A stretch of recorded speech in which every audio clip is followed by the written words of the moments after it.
નમસ્કાર મિત્રો, આપનું સ્વાગત છે આપણી યુટ્યુબ ચેનલમાં. કેમ છો? મજામાં જશો. તો આજે આપણે તલની ખેતી વિશે જોવા છે. ઘણા મિત્રોને મૂંઝવતા પ્રશ્ન છે કે તલ ક્યાં હોવા, ક્યારે હોવા, તેનો સમયગાળો કેવો છે, તેને તાપમાન કેટલું જોઈએ, કેવું પાણી જોઈએ, સારું ઉત્પાદન કેવી રીતે મેળવવું, કાળા તલ હોવા, સફેદ તલ હોવા, બધા જ પ્રશ્નોનું સોલ્યુશન આપણે આ વિડીયોમાં જોવાના છે. તો આ વિડીયો જોવાનું ભૂલતા નહીં અને છેલ્લે સુધી બન્યા રહેજો વિડીયોમાં. તલનું વાવેતર ક્યારે કરવું? તો અત્યારે તો મોસ્ટ ઓફ બધાને શિયાળુ પાક વાવેલા છે. થોડાક સમયમાં શિયાળુ પાક નીકળી જાય. જો વહેલા નીકળી જાય તો વધારે સારું કહેવાય, કેમ કે તલને પૂરતો સમય મળી રહે પાકવામાં. તલમાં પાછી કાળા તલ છે ને ખૂબ વધારે સમય લે. કાળા તલને લગભગ 110 દિવસનો સમયગાળો જોઈએ પાકવામાં. ત્યાં સુધી તે આપણે તેને ફર્ટિલાઇઝર જે કોઈ પોષક તત્વોની જરૂરિયાત હોય તેને આપતી રહેવી જરૂરી છે. અને હાર્વેસ્ટિંગ સમયગાળો 110 દિવસ પછીનો છે કાળા તલ માટે. તલ એક સૌપ્રથમ તો રોકડીયો પાક છે. તલ એક રોકડીયો પાક, ઉનાળામાં વાવતો પાક છે તલ. જોકે ચોમાસામાં પણ તલ જોવા મળે છે, પણ ઉનાળામાં ખૂબ સારા વધારે પ્રમાણમાં ઉનાળામાં. પાણી કેવું જોઈએ? તો કે તલને પાણી આપણે પીવા લાયક હોય, ક્ષાર વગરનું, મીડિયમ ક્ષાર હોય તો વાંધો નહીં. બહુ અતિશય ક્ષાર હોય તો તલમાં ઉગાવવામાં ઘણા બધા પ્રશ્નો આવે છે. મીડિયમ ક્ષારનું પાણી હોય ને આપણે પીવા લાયક પાણી હોય એવું પાણી તમને પિયતમાં આપો એ ખૂબ વધારે સારું. તાપમાન, વાત રહી તાપમાન, આપણે મોસ્ટ ઓફ વાવેતર કરતા હોય એટલે કે ફેબ્રુઆરીના એન્ડિંગ અથવા તો મધ્યમમાં વાવેતર કરતા. આમ તો મેન ડેટ જોવા જાવ તો ફેબ્રુઆરીની 1 થી 15 તારીખની અંદર વાવેતર થઈ જવું જોઈએ. પરંતુ આપણે શિયાળુ પાક વાવેલો હોય એટલે ન પહોંચાય, એટલે થોડુંક લેટ થાય. જો ઈથી વહેલું તો વાવેતર કરવાનું જ નહીં, કારણ કે શિયાળામાં ટેમ્પરેચર બહુ ફેરફાર જોવા મળતો હોય. ક્યારેક વધારે હોય, ક્યારેક ઓછું હોય, ક્યારેક -15ની અંદર હોય, ક્યારેક 15ની ઉપર હોય. તલ માટે ખૂબ તાપમાન જરૂરી છે. જ્યારે રાતનું તાપમાન 15 સેલ્સિયસથી ઓછું થાય તો ક્યારેય તલનું વાવેતર ક્યારે ન કરવું જોઈએ. 15થી રાતનું તાપમાન વધારે જોઈએ તો તલમાં સારો ઉગાવો જોવા મળે અને સારા તલ થાય. તાપમાનનો પોઈન્ટ ક્લિયર. હવે વાવેતરનો સમયગાળો આપણે વાત કરીએ હમણાં ફેબ્રુઆરીમાં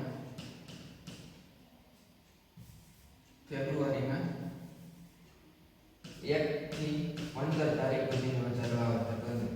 ફેબ્રુઆરી એ મીડિયમ ગાળો છે વાવેતર માટે.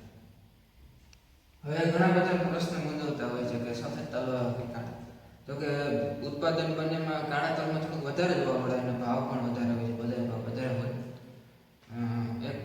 ઘણા ખેડૂત મિત્રો 8 મણ થી 20 મણ સુધીનો તલમાં ઉત્પાદન લીધેલું છે. 20 મણ સુધીનું તલનું ઉત્પાદન લીધેલું છે. તો કે સફેદ તલનો માપ કેટલો હોય? તો કે ભાઈ 9 થી 10 મણ મીડિયમ જો ને, 9 થી 10 મણનું માપ જોવા મળે. 9 થી 10 સફેદ તલ એટલા મણનો એનો ઉતારો હોય. આમ રેન્જ પકડી લો કે ભાઈ એટલા તો તલ થાય. કોઈ પણ તમે ગમે એવી જમીન હોય તો એટલા તલ ઓછામાં ઓછા થાય. હારા જો તો 15 ને આડે સફેદ તલ તમને જોવા મળે.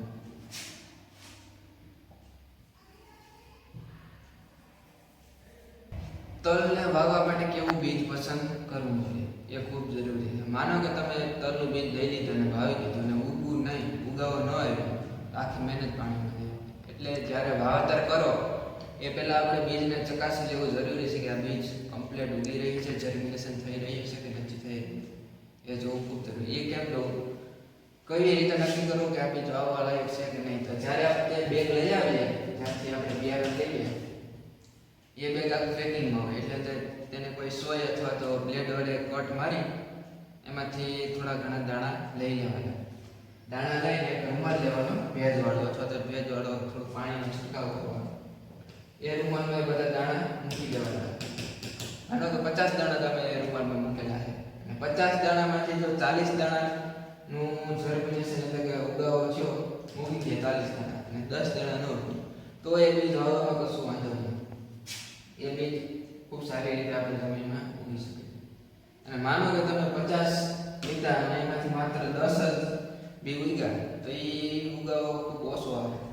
તમે બે કેટલા કિલો કે વાવેતર કર્યું હોય એમાં પ્રમાણ ઉગાવો ન આવે એ બીજ ન વાવવું હોય, સારો ઉગાવો હોય, સારી ક્વોલિટી હોય એ જ બીજ આપણે વાવેતર કરવું જોઈએ.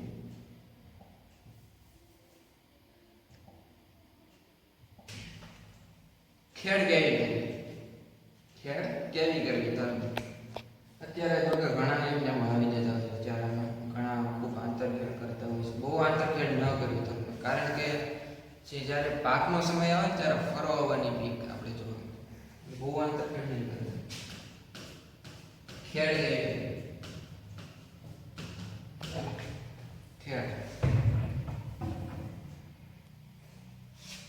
જો કે અત્યારે લોટાવેટર રાખીને ત્યાં બેઠા લોટાવેટર રાખી નાખે અને આંતરખેડ કરી નાખે પછી વાવેતર કરે. બાકી એવું ન કરું. એક ભાઈ મને કહેતા કે મેં કઈ રીતે તલનું વાવેતર કરી બધી માહિતી દીધી. કે તલ જ્યારે વાવવાના હોય ને અથવા તો એના ત્યારા લેવાના તલના ત્યારે થઈ જાય પછી પાણી પાઈ દેવાનું. પાણી પી જાય એટલે જે કંઈ વધારાનું ઓલું સીડ પડ્યા હોય જમીનમાં, એટલે કે નિંદામણ ઉગવાનું હોય બધું ઉગી જાય.